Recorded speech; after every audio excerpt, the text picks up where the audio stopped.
Residents of Makurdi, the Benue state capital, have decried the worsening power supply situation in the country and its attendant impact on businesses that rely on power for survival.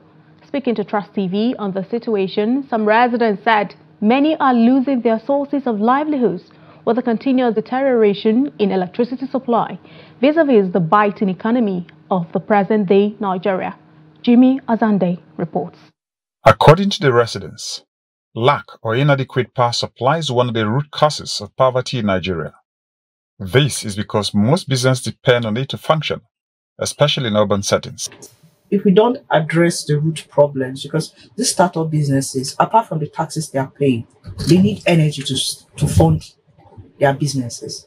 So we already have on ground a well-known challenge that we don't have enough power being generated in the country. The cost of petroleum for fueling of alternative sources like generators is made worse with the removal of fuel subsidy. Makurdi residents call this development a threat to small business holders and artisans. Because electricity is a problem now. We are facing so many challenges in electricity. Sometimes they will give us light, they will flash it and take it. And our customers too, they are complaining of it. How do I sell when there's no light? Because the person will tell me, how do I know it's working?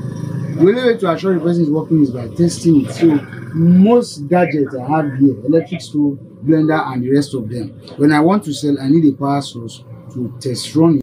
Experts say alternative power sources are available, but too exorbitant for struggling entrepreneurs in the state. The power situation in Makurdi and in particular, my area is very, very epileptic. We get light less than 8 hours a day. So whether you like it or not, you have to look for an alternative source of power, which is very expensive. Buying fuel to run generator for 8 hours, it's very expensive. Most families cannot even bear. In most part of the town, residents rarely have access to power supply for the domestic use, let alone for business purposes. It is a sad development for many that despite the huge resources allegedly spent on power supply in Nigeria, major cities like Makurdi are still in darkness for the most part of every day. Jimmy Azande, Trust TV News, Makurdi.